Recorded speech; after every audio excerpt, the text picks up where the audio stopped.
Assalamualaikum warahmatullahi wabarakatuh. Hai anak-anak soleh dan solihah kelas 5 di SDIT Ar-Rahman. Bagaimana kabar kalian hari ini?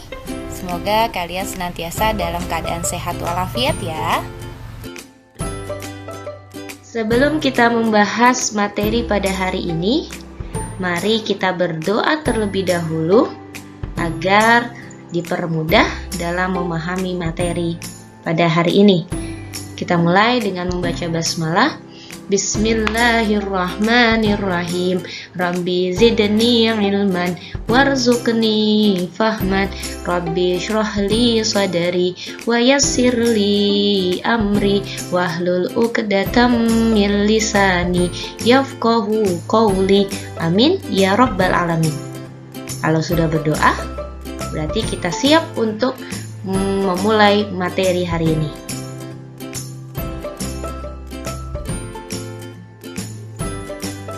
Hari ini kita akan membahas IPA di KD 3.5, masih di tema 5, kita meranjak ke subtema 3. Apa yang akan kita bahas pada hari ini?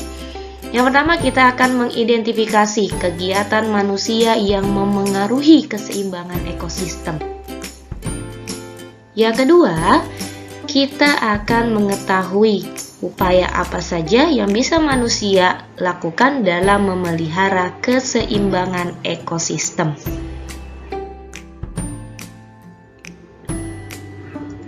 Oke, pengaruh manusia terhadap ekosistem itu sangatlah besar.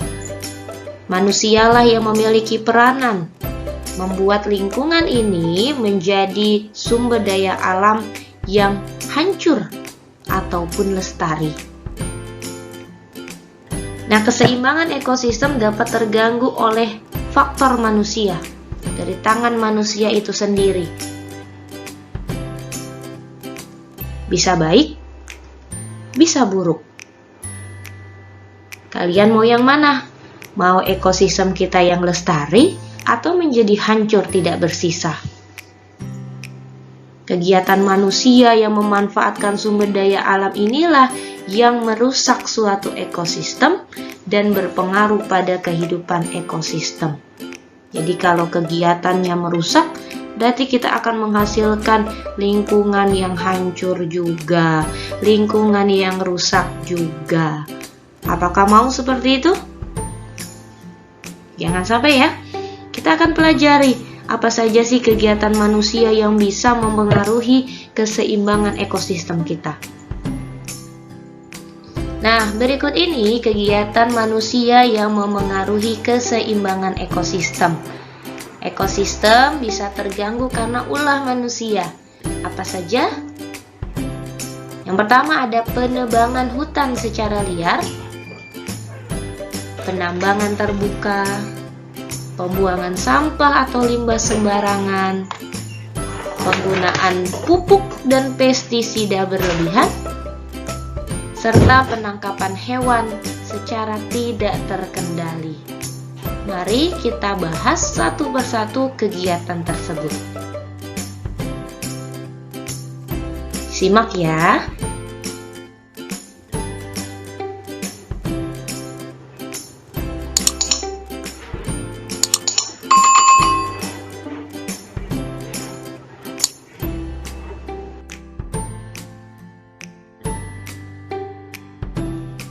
Yang pertama adalah penebangan hutan secara liar. Kalian tahu ya bahwa penebangan hutan ini bisa menimbulkan kerusakan bagi ekosistem. Pohon-pohon semua ditebang. Ada apa akibat yang akan bisa muncul? Yang pertama adalah hilangnya tempat tinggal dan sumber makanan hewan dan tumbuhan, sehingga beberapa jenis hewan dan tumbuhan menjadi langka. Pohon itu merupakan sumber makanan hewan, tempat tinggal bagi beberapa hewan di hutan. Kalau kita rusak, maka tak ada lagi hewan dan tumbuhan. Yang kedua, karena pepohonan ini merupakan penghasil oksigen, Kalau kita tebang, maka berkuranglah pasokan oksigen dan bisa menimbulkan naiknya suhu bumi yang bisa terjadi pemanasan global.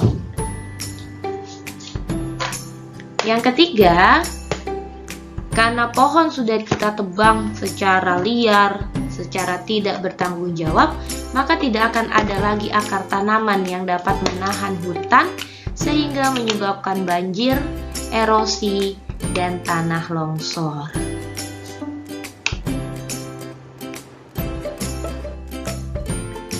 Yang kedua adalah penambangan terbuka. Penambangan ini dilakukan dengan membuka hutan dan mengambil lahan permukaan untuk mendapatkan mineral. Nah, kegiatan tersebut dapat menyebabkan kerusakan, antara lain hutan kita akan berubah menjadi gurun yang tandus sehingga tumbuhan sudah tak bisa hidup lagi. Kenapa? Karena lapisan tanahnya yang subur itu sudah hilang, sudah menjadi lahan yang tandus yang tak memungkinkan untuk tumbuhan hidup. Yang kedua, karena beberapa kegiatan penambangan menggunakan senyawa kimia, ya, ataupun bisa juga menggunakan bom, maka ini akan mencemari tanah dan sumber-sumber air, sehingga tak bisa lagi digunakan oleh manusia.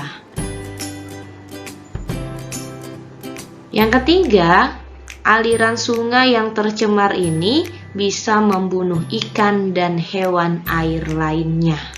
Jadi banyak sekali akibat jika melakukan penambangan secara terbuka.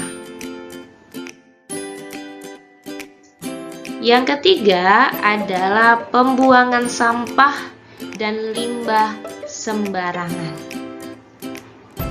Kegiatan manusia dalam kesehariannya banyak menghasilkan sampah dan limbah. Kalau sampah dan limbah ini dibuang secara sembarangan, akan menyebabkan pencemaran. Apa saja? Yang pertama, tanah dan sungai menjadi tercemar sehingga membunuh organisme yang ada di dalamnya.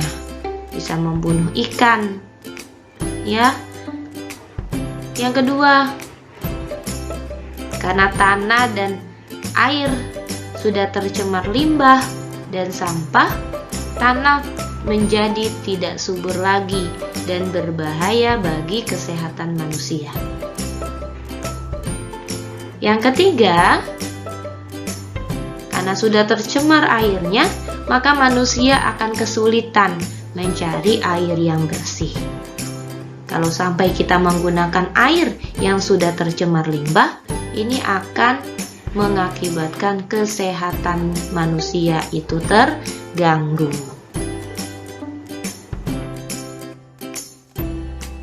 Kita beranjak ke kegiatan keempat yang bisa mengganggu keseimbangan ekosistem, yaitu adalah penggunaan pupuk dan pestisida secara berlebihan.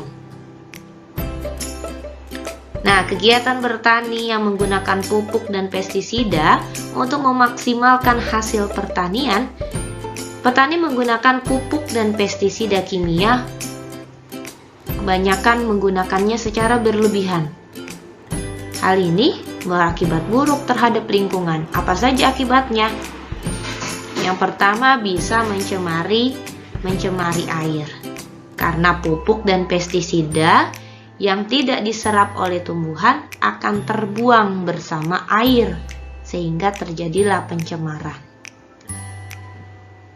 Yang kedua, pestisida ini mengandung racun bagi makhluk hidup, sehingga kandungan pestisida yang berlebihan dapat membunuh hewan air.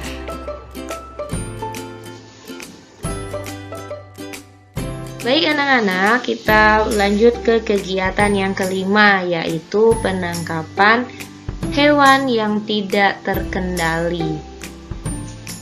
Kita ketahui bahwa manusia ini menangkap hewan untuk memenuhi kebutuhan hidupnya, untuk konsumsi mereka sehari-hari, ataupun untuk bahan obat-obatan, atau untuk hewan peliharaan. Namun penangkapan hewan yang dilakukan dalam jumlah yang besar atau dengan cara yang salah seperti yang kalian lihat dalam video ini adalah menggunakan jala pukat harimau dalam menangkap ikan. Jaringnya yang kecil sehingga mengangkut hewan-hewan yang masih kecil, sehingga tidak ada kesempatan untuk berkembang biak lagi. Ataupun bisa menggunakan alat peledak yang bisa merusak dan mengganggu keseimbangan ekosistem. Apa akibatnya? Dari kegiatan ini bisa menyebabkan kepunahan jenis hewan tersebut. Dari kegiatan-kegiatan yang sudah kita lihat yang bisa merusak keseimbangan ekosistem, lalu bagaimana upaya manusia untuk memelihara keseimbangan ekosistem tersebut? Karena jika kondisi ini berlangsung terus-menerus, manusianya jugalah yang akan mengalami kerugian. Kita sudah pelajari akibatnya. Apakah mau terus-menerus seperti ini? Mari kita lakukan. Dengan cara yang pertama adalah lakukan kebijakan ramah lingkungan. Seperti apa? Hemat airnya. Lalu, hemat penggunaan kertas. Kita tahu bahwa kertas ini berasal dari serat pepohonan. Diambil dari pepohonan. Oleh karena itu, harus hemat menggunakan kertas. Jangan digunakan secara berlebihan dan akhirnya malah membuang-buang kertas secara percuma. Yang ketiga, ayo kurangi penggunaan botol plastik sehingga tidak banyak limbah di sekitar kita. Yang kedua yang bisa kita lakukan adalah tidak melakukan pemburuan liar terhadap satwa.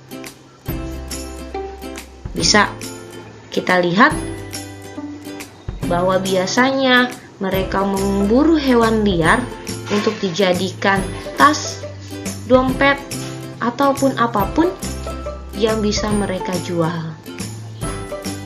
Kalau secara terus-menerus ini dilakukan, maka punahlah jenis satwa tersebut.